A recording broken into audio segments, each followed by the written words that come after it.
Hello বন্ধুরা, তো দেখো আমি আরেকটা নতুন ভিডিও নিয়ে চলে এসেছি। তো বলো তো এগুলো কি?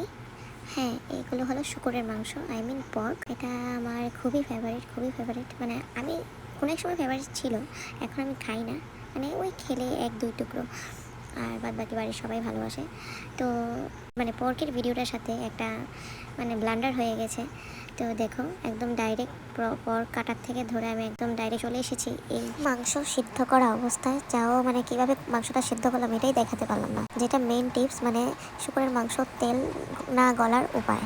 তো এই পোর্ক রান্নার ভিডিওটার সাথে একটা ব্লান্ডার হয়ে গেছে। দেখো আমি আর কিছু দেখাতে পারিনি। এখানে মাংসটা সিদ্ধ করে নিয়েছি, কিভাবে সিদ্ধ করেছি সবগুলো ভিডিও আমি মানে নিয়েছিলাম, কিন্তু কিভাবে ডিলিট হয়ে গেছে মোবাইল থেকে আমি বলতে পারিনি। আমি মশলাটাও একটা সুন্দর করে থালের মধ্যে নিয়ে দেখিয়েছিলাম এই পেস্ট করার আগে, কিন্তু কিভাবে ডিলিট হয়ে গেছে আমি কিছু বলতে পারছি না। মানে এতটা কান্না এসেছে আমার পরে আমি দেখে, মানে কি করব, মানে এত কষ্ট করে একটা ভিডিও আমরা বানাই, তারপর যদি এরকম হয় তাহলে কিছু করার থাকে না। যারা ভিডিও বানায় রান্নার ভিডিও বা যে কোনো ভিডিও, তারা জানে কতটা মানে খাটতে হয় একটা ভিডিও পেছন। তো দেখো আমি পর্কটাকে আমি একটু হলুদ দিয়ে জলের মধ্যে সেদ্ধ করে নিয়েছিলাম, তারপর উঠিয়ে নিয়েছি ঠান্ডা হওয়ার পর।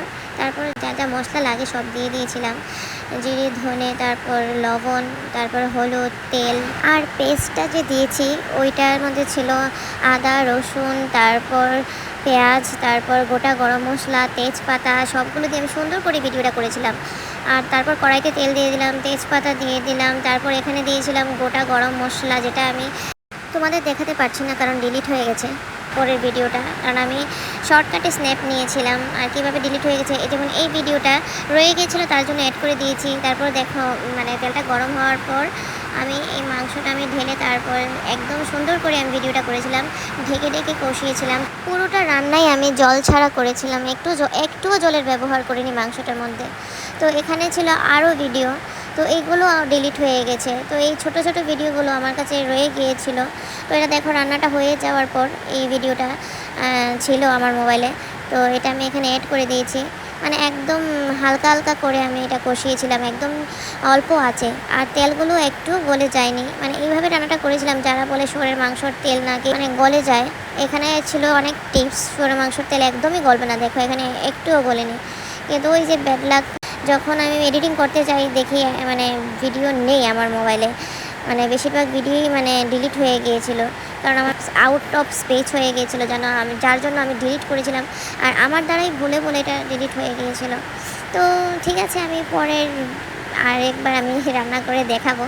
আর এরকম একটা ভিডিও না, আমার ইদানিং যে কী হচ্ছে, আমি আরও দু তিনটি ভিডিও আমি এডিট করতে গিয়ে দেখি ডিলিট হয়ে গেছে পুরো। তো এত পরিশ্রমের পরে এরকম হলে মানে কান্না ছাড়া কিছু থাকে না।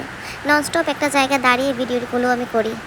তো এখন আমি ভয়েস ওভার দেবো, আর চলে এসেছে বৃষ্টি, তার জন্য ব্যাকগ্রাউন্ডে একটা মানে বৃষ্টির শব্দটা মানে শোনা যাচ্ছে। মানে ব্যাড লাক যখন হয় ঠিক সেই রকমই ব্যাড লাক, মানে কি বলবো না, ভিডিওটা আমি আমার কাছে রাখতে পারলাম, আর সেই জায়গায় এখন আবার বৃষ্টি এসে মানে মানে ব্যাকগ্রাউন্ডে যে আওয়াজটা হচ্ছে তো ওইটাকে তোমরা ইগনোর করো। আর ঠিক আছে, নেক্সট টাইম আরেকদিন রান্না করব, আর কি করবো বলো। তো চলো দেখা হচ্ছে তোমাদের সাথে নেক্সট ভিডিওতে।